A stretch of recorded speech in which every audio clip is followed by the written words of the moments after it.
जमीन का सीना चीरकर मैं बीज बोता हूँ। जमीन का सीना चीरकर मैं बीज बोता हूँ। मैं किसान हूँ साहब, चैन से कहां सोता हूँ। जी हाँ, आज किसान यात्रा में बहुत स्वागत है आपका। मैं हूँ आपके साथ हैदर ज़ैदी और किसान यात्रा आज पहुंची है हरियाणा के फरीदाबाद के गांव मिर्जापुर में हम किसानों से समझेंगे क्या वाकई उनकी जिंदगी बदल रही है, और पशुपालन करने वाले किसानों से, विशेषकर अधिकारियों से, कर्मचारियों से भी समझेंगे क्या वाकई पशुपालन करके हमारे किसान विकास के पथ पर पहुंच रहे हैं। तमाम योजनाएं जो भारत सरकार की चलाई जा रही हैं, चाहे वो हरियाणा सरकार की हो या भारत सरकार की हो, उन योजनाओं से कितना लाभान्वित हमारा किसान हो रहा है और उसकी जिंदगी कितनी बदल रही है। क्या वो शान से जी रहा है, जो चाहता है वो कर पा रहा है। ये समझाने के लिए गांव की तरफ बढ़ेंगे और जानेंगे उनसे कि कितनी उनकी जिंदगी बदल रही है। चलते हैं गांव की ओर। गांव की एक एक तस्वीर किसानों के समृद्ध होने का प्रमाण दे रही है। ज्यादातर किसान भाइयों के घर खूबसूरत और आलीशान हैं। गांव की गलियां, सड़कें न सिर्फ पक्की हैं बल्कि साफ सुथरी हैं। बीते कुछ सालों में बुनियादी ढांचे तेजी से विकसित किए गए हैं। फल सब्जियों की खेती ने गांव को हरा भरा कर रखा है।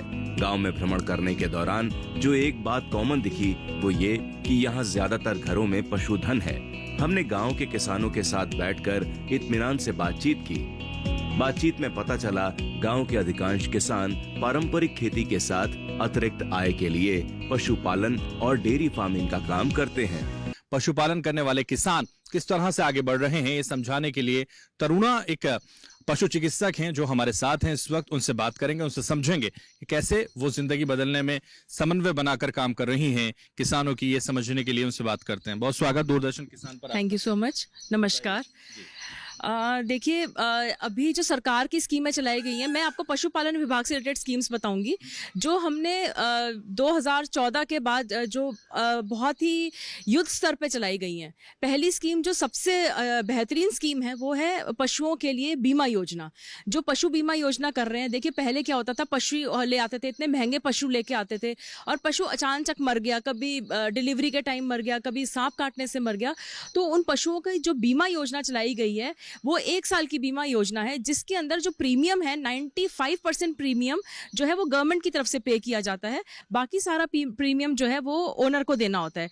इसका उदाहरण के तौर पे मान लीजिए 85,000 की या 90,000 की हमारी भैंस है, उसका प्रीमियम बैठेगा 3,500 तक का।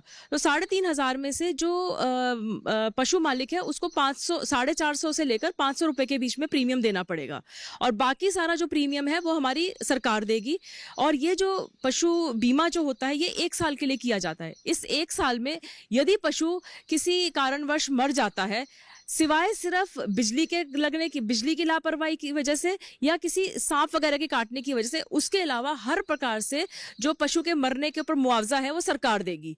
तो उसकी जो कार्रवाई होती है, फोटो वगैरह खींचती है, पोस्टमार्टम होता है, वो सारा काम हमारा होता है।